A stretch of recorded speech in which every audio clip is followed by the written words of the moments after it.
दोस्तों नमस्कार, स्वागत है आपका आपके अपने चैनल सोनू मिश्रा मैथमेटिक्स में। तो चलिए आज मैं आपको हाइट एंड डिस्टेंस का बहुत ही शानदार सवाल बताने जा रहा हूँ। तो लगातार मेरे साथ बने रहिएगा। टोटल आज के वीडियो में मैं आपको 5 बेहतरीन से बेहतरीन सवाल बताने जा रहा हूँ। ये एग्जामिनेशन मॉडल क्वेश्चन है सारा का सारा। ठीक है, अगर आप सच में एसएससी क्वालिफाई करने की थोड़ी सी भी इच्छा रखते हैं तो ये सारा सवाल आपको निश्चित रूप से सीखना चाहिए। तो वीडियो को बिल्कुल भी स्किप नहीं करना है। सारा का सारा कॉन्सेप्ट अच्छे से नोट करना है, अच्छे से सीखना है। ठीक है, चलिए तो सवाल की शुरुआत करने से पहले मैं आपको एक दो छोटा छोटा कॉन्सेप्ट बताना चाहूँगा। आप उसको अच्छे से समझ लीजिए। अगर आपने इससे पहले मेरे चैनल पे हाइट डिस्टेंस पढ़ा है तो आपने निश्चित रूप से कॉन्सेप्ट पढ़ा होगा। अगर आप नहीं पढ़े हैं तो आपके लिए जरूरी है ये कॉन्सेप्ट आप निश्चित रूप से देख लीजिए।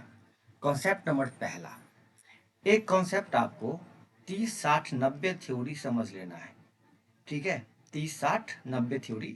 30-60-90 थ्योरी कहता है किसी राइट एंगल ट्रायंगल में, ठीक है, किसी राइट एंगल ट्रायंगल मतलब जिस का एक कोण समकोण होता है, 90 डिग्री ये कोण हो गया और बाकी दो कोण, एक 30 डिग्री का हो और एक 60 डिग्री का हो। मान लेता हूँ ये 30 डिग्री का, सॉरी 60 डिग्री का और ये 30 डिग्री का।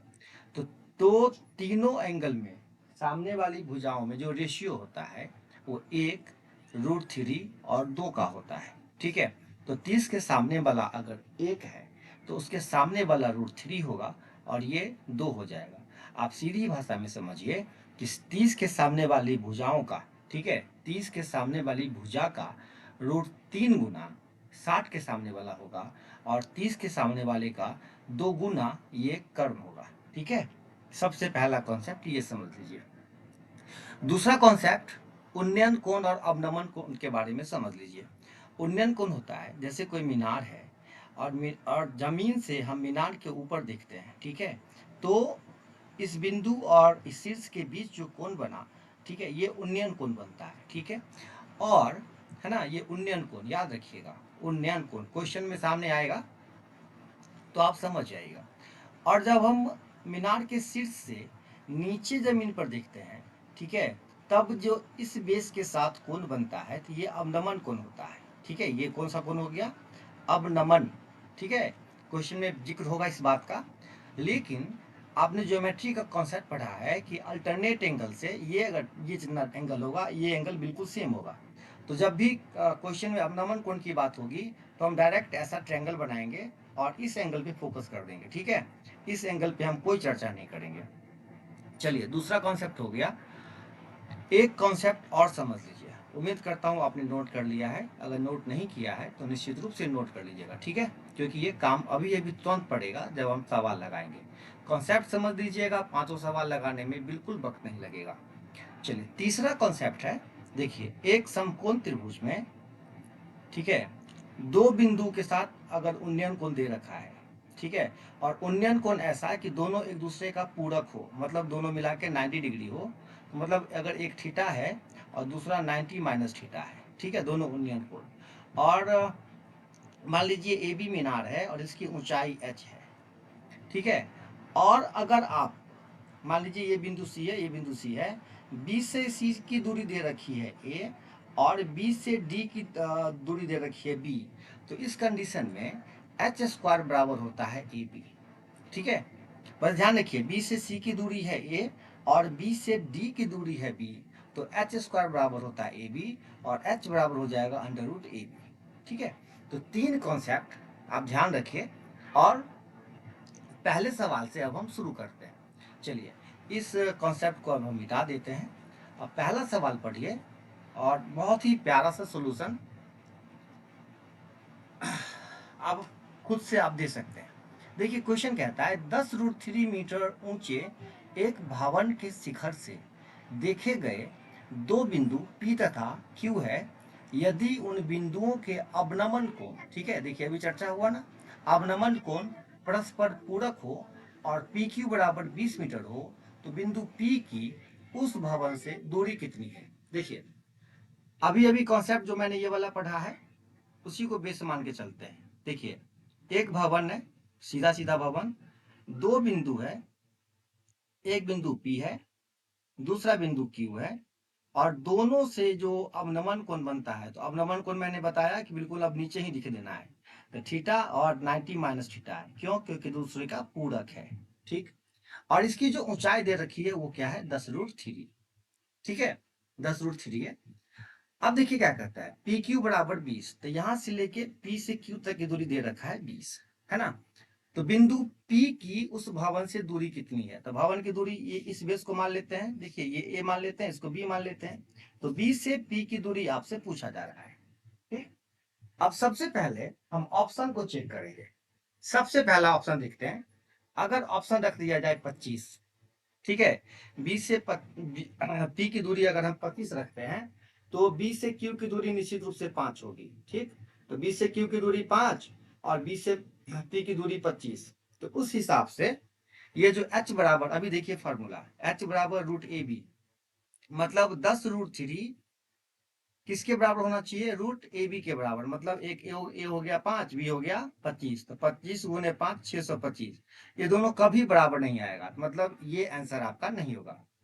ठीक है, चलिए एक ऑप्शन 30 चेक करके देखते हैं। ठीक है, 30 चेक करके देखते हैं, तो जरा गौर करके देखिएगा। गौर करने वाली बात यह है, तो 20 P से Q तक 20 है, तो अगर B से P तक अगर आप 30 मानते हैं, टोटल 30 मानते हैं, तो यहां से यहां तक की दूरी 10 होगी। ठीक है, तो एक वैल्यू 10 और दूसरा वैल्यू 30, बिल्कुल सेम फिगर के जैसा है। देखिए 10√3 बराबर 30 गुना 10, ठीक है, √300।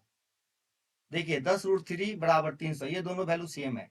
300 को आप तोड़िएगा तो 10√3 के बराबर आएगा। इसका मतलब 30 मीटर आपका बिल्कुल सही आंसर होगा। ठीक है, तो पहला कॉन्सेप्ट पहले क्वेश्चन पे काम आ गया, है ना। चलिए, उम्मीद करता हूं आप निश्चित रूप से ये आंसर निकालना समझ गए होंगे।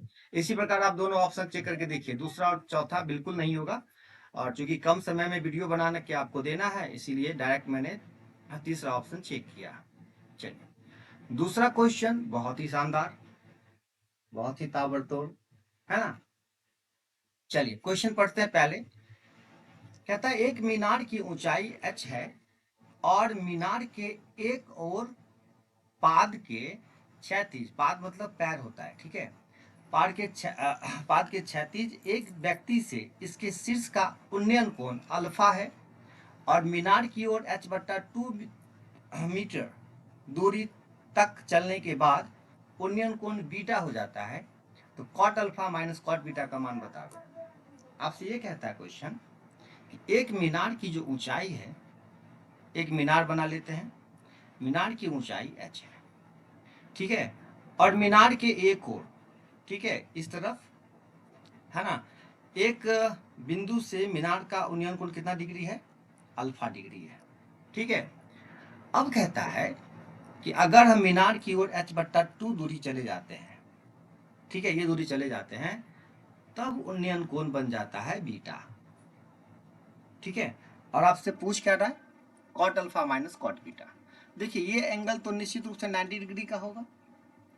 अब इस ट्रायंगल में देखिए दो ट्रायंगल आपके पास बन रहा है, एक ट्रायंगल ABC बन रहा है और एक ट्रायंगल ABD बन रहा है। तो चलिए पहले कॉट अल्फा और कॉट बीटा दोनों निकालते हैं।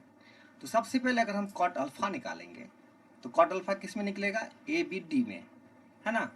तो चलिए कॉट अल्फा बराबर क्या हो जाएगा? B/P। तो B कितना हो जाएगा टोटल? B से C तक की दूरी तो पता नहीं है, तो मान लेते हैं x होगा। इसके लिए B हो जाएगा x प्लस h/2, ठीक है, और बट्टे P कितना हो जाएगा? h। ठीक है, अब कॉट बीटा मान निकालते हैं। कॉट बीटा कितना हो जाएगा? तो बीटा इस एंगल में निकलेगा ABC में, ठीक है, तो कितना हो जाएगा? ये x/h, ठीक है, कॉट बीटा कितना हो जाएगा? x/h। चलिए अब हम यहाँ से cot alpha minus cot beta बिल्कुल आसान तरीके से निकाल सकते हैं। Cot alpha minus cot beta, तो कॉट अल्फा का मान क्या हो जाएगा? देखिए x plus h/2/h minus cot beta का मान हो जाएगा x/h। तो आप इसको सॉल्व कर सकते हैं निश्चित रूप से, है ना। तो सॉल्व करिए, इसको जब सॉल्व करिएगा तो कितना हो जाएगा? ऊपर 2x प्लस एच, है ना, बट्टे 2, और ये एच साथ में आ जाएगा माइनस एक्स बट्टा एच। अब देखिए 2h एलसीएम आएगा, बचेगा 2x plus H minus 2x, 2x cancel, ठीक है, और यहाँ बचेगा h बट्टा 2h, h कैंसिल, बच गया 1/2। This is your answer.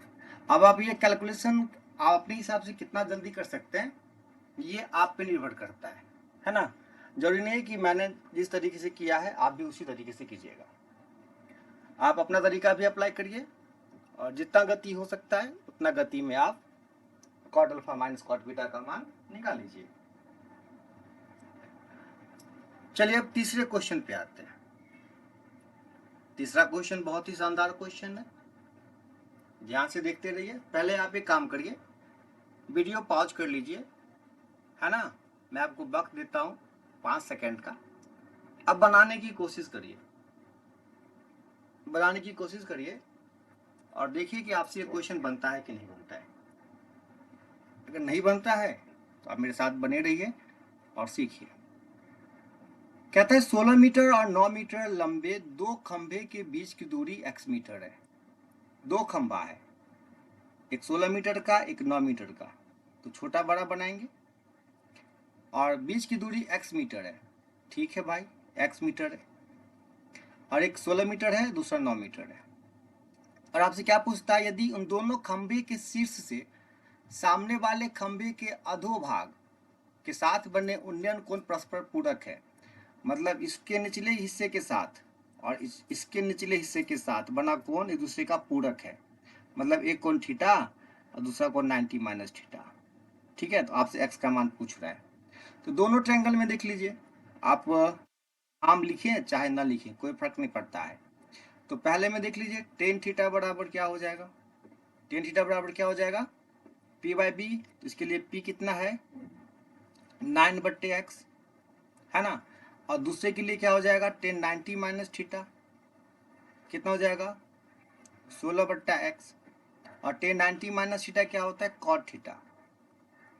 अब दोनों को गुना कर दिया जाए तो टेन थीटा गुने कॉट थीटा क्या होता है 1 होता है, और 9/x को गुना कर देंगे 16/x के साथ। ठीक है, तो x स्क्वायर बराबर 16 नमा 144, तो x बराबर क्या हो जाएगा 144 का वर्गमूल 12।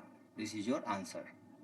ठीक है, चलिए बहुत ही शानदार क्वेश्चन, क्वेश्चन नंबर 4। ये क्वेश्चन पढ़ते ही आपको लगेगा कि बहुत बढ़िया क्वेश्चन है। अगर ये आप नहीं सीखते तो कभी भी एग्जाम में ऐसे क्वेश्चन आता तो आपको तकलीफ हो जाता है। चलिए क्वेश्चन नंबर 4 क्या है देखिए, पहले पढ़ते हैं। पृथ्वी के एक बिंदु से एक विमान का उन्नयन कोण 60 डिग्री है।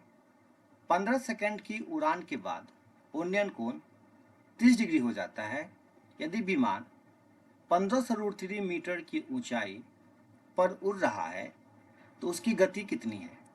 देखिए क्वेश्चन कहता है एक हवाई जहाज उड़ रहा है 1500√3, ठीक है, मीटर ऊंचाई पर।